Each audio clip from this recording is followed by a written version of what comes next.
मराठी, ते धडक ते धडक. सर्वसामान्य लोकांच्या न्याय हक्कासाठी लढणारे जिओ मराठी हे चॅनल आता आम्ही आष्टा, इस्लामपूर आणि वाळवा भागात सुरू करत आहोत. त्यामुळे आपल्या भागातील दे धडक आणि बेधडक बातम्या पाहण्यासाठी जिओ मराठी या न्यूज चॅनलला आत्ताच सबस्क्राइब करा आणि बेल आयकॉनवरतीही क्लिक करा. आष्टा इस्लामपूर रस्त्याच्या काँक्रिटीकरण कामाचा निकृष्ट दर्जा पाहून युवा नेते वैभव शिंदे रस्त्यावर उतरलेत. गडकरी साहेबांनी 20 वर्षांची गॅरंटी दिलेल्या रस्त्याला 6 महिन्यातच भेगा पडल्याने वैभव शिंदे आक्रमक झालेत. रस्त्याचे हे तडे असेच पडत राहिले तर संपूर्ण रस्त्याची दुरावस्था होईल. त्यामुळे ठेकेदाराने तात्काळ दुरुस्ती करून रस्ता कामाचे ऑडिट करावे, अन्यथा शरद पवार राष्ट्रवादी पक्षातर्फे तीव्र आंदोलन उभा करू, असा इशारा डीसीसी बँकेचे संचालक आणि राष्ट्रवादीचे नेते वैभव शिंदे यांनी दिलाय.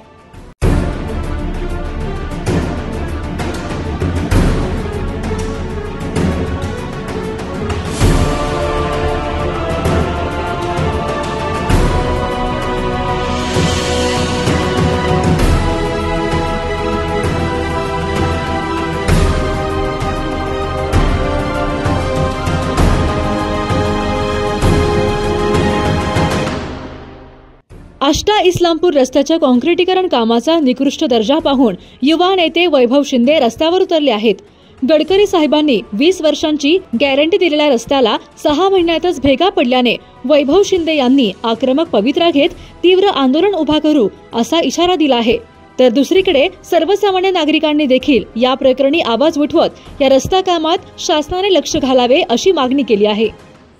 सांगली पेठ रस्ता झाला पाहिजे अशी अनेक वर्षापासूनची मागणी नागरिकांची आणि लोकप्रतिनिधींची होती आणि यानुसार आम्ही राज्य शासन त्याचबरोबर केंद्र शासन यांच्याकडे अनेक वेळेला तोंडी लेखी मागणी करत गेलो.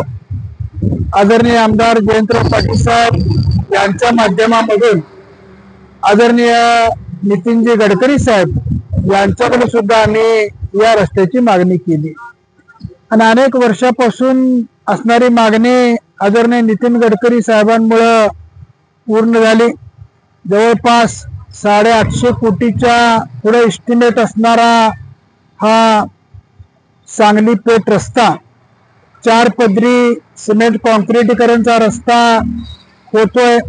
त्याबद्दल नक्कीच आदरणीय गडकरी साहेबांचं मी या ठिकाणी अभिनंदन करतो. पण या रस्त्याला 20 वर्षामध्ये एकही खड्डा पडणार नाही, त्याचबरोबर कुठं तडा जाणार नाही अशी आदरणीय नितीन गडकरी साहेबांनी इच्छा व्यक्त केली होती. परंतु 20 वर्षे काय 6 महिन्यातच आष्टा शहराजवळच्या शिंदे मळा नजीक रस्त्याला अनेक तडे गेलेले आहेत. याची दखल खऱ्या अर्थानं त्या कॉन्ट्रॅक्टरने घेणं आवश्यक आहे. त्याचबरोबर रस्त्यामध्ये असणारे डिवायडर आहेत याची उंची फार कमी आहे. यामुळं जाता येता येणारी वाहनं याचे लाईट्स अनेकांच्या वेगवेगळ्या वाहनांवर पडतात, त्यामुळं अनेक ॲक्सिडेंट या ठिकाणी होत आहेत. त्याचबरोबर सांगलीपासून पेठपर्यंत जी छोटी मोठी गावं आहेत या कुठल्याही गावाला सर्व्हिस रोड नाही.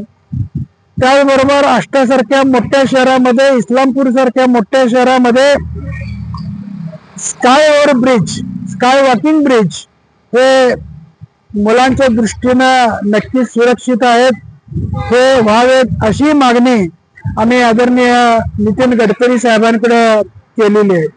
आणि जर असेच तडे रस्त्याला पडत गेले तर रस्त्याची दुरावस्था जी 4-5 वर्षामागे होती अशीच अवस्था पुन्हा रस्त्याची होईल.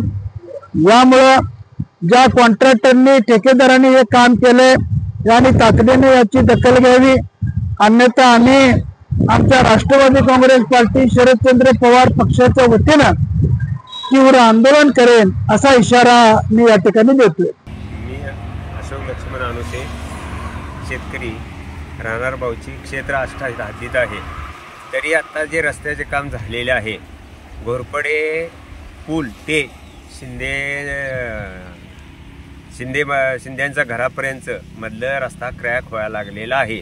तर सुरुवात अशी आहे, तर पुढं कशी त्या रस्त्याचे लाईफ राहील हा आम्हाला मोठा प्रश्न आहे. अजून रस्त्याचं उद्घाटन वगैरे काही झालेलं नाही.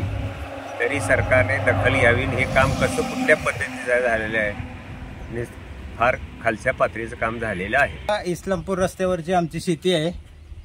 त्या शेतीच्या शेजारचा आम्ही शेतकरी आहे, ते रस्त्याच्या शेजारचा.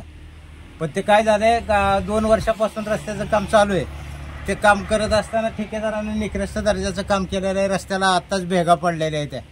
त्या भेगा बुजवण्यासाठी ठेकेदार इकडं कोणी येत नाही. दुसऱ्या माणसं लावून त्यांनी ती व्यवस्था करावी. किंवा आमचे ऊसाची रानं शेजारी असल्यामुळं आमची ट्रॅक्टरवरती चढवण्यासाठी जागोजागी ट्रॅक्टर शेतकऱ्यांना अडचणी यायला लागलेली. तर त्या शेतकऱ्यांना इकडं वर चढण्यासाठी रस्ता करून द्यावा एवढी विनंती आहे सरकारला. जिओ मराठी, ते धडक ते धडक.